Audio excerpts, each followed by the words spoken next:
अस्सलाम वालेकुम। अच्छा स्टूडेंट्स, एक चीज़ के ऊपर बच्चों को कन्फ्यूजन रहती है और वो ये है कि पास्ट पेपर से हेल्प किस तरह लेनी है, किस तरीके से ये आपको असिस्ट कर सकते हैं। और ये बिलखसूस ये सवाल आता है ये जो करंट अफेयर्स हैं, इस्लामियात हैं और जो दूसरे ऑप्शनल्स हैं, इनके हवाले से।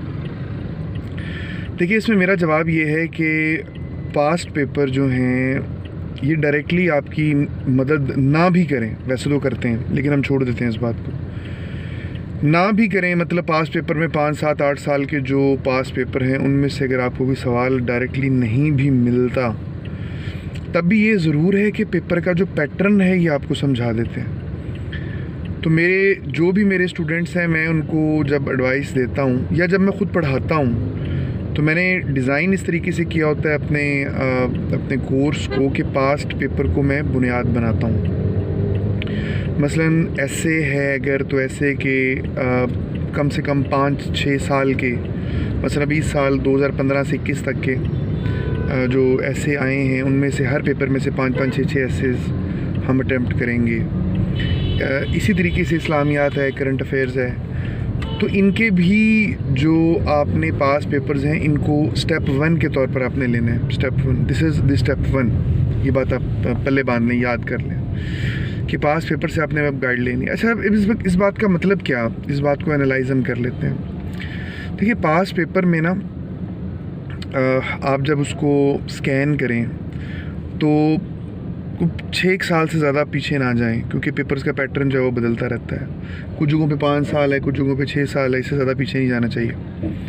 तो एवरेजली हम समझ लें कि 5 या 6 साल आप उसको अगर आप स्कैन करें उन पेपर्स को, तो हर पेपर में जो सवाल आया है आपने एक तो वो सवाल नोट करना है, दूसरा उसकी फ्रीक्वेंसी नोट करनी है। ये बहुत ज़रूरी है पेपर को स्कैन करने के लिए। मसलन इस्लामियात की अगर मैं बात करूँ, जहाद पे सवाल आया है, तो मुझे इसकी फ्रीक्वेंसी लाजमी नोट करनी चाहिए कि जहाद पे सवाल कितनी दफ़ा आया और किस तरह से वो सवाल पूछता है।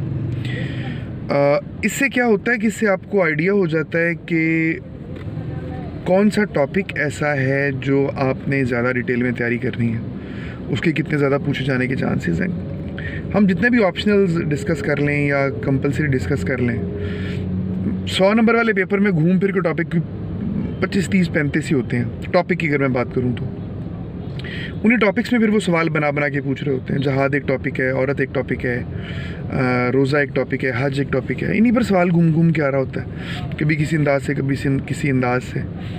तो आपको टॉपिक आइडिया हो जाता है कि कौन से हॉट टॉपिक्स कौन से हैं जिनको एग्जामिनर लाजमी टच करता है। एग्जामिनर भी एक पैटर्न को ही फॉलो कर रहा होता है। जब एग्जामिनर ने क्वेश्चन पेपर बनाना है तो वो भी अपने सामने पास पेपर्स को रखता है कि ट्रेंड क्या है, कौन से टॉपिक्स आ गए हैं, कौन से मैंने जो है वो टच नहीं करने।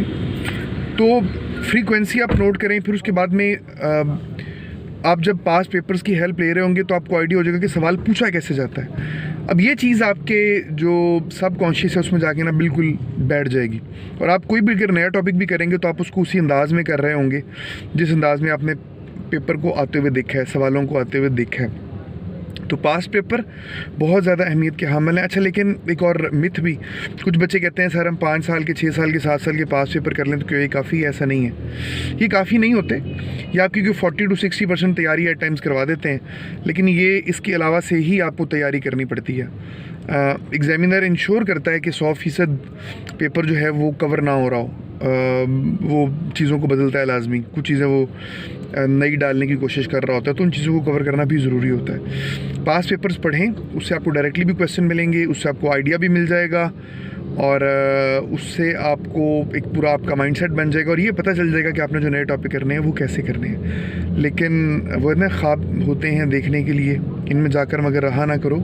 तो पास पेपर जो हैं ये बहुत ज़रूरी चीज़ है, ज़रूर देखें, उनको एनालाइज़ करें, स्कैन करें, लेकिन खाली पास पेपर को आपने बुनियाद कभी भी नहीं बनाना। ये आपका फ़र्स्ट स्टेप है, ये आपका कंप्लीट स्ट्रेटजी नहीं है। होप कि मैंने आंसर कर दिया आपके सवाल का। अस्सलाम वालेकुम।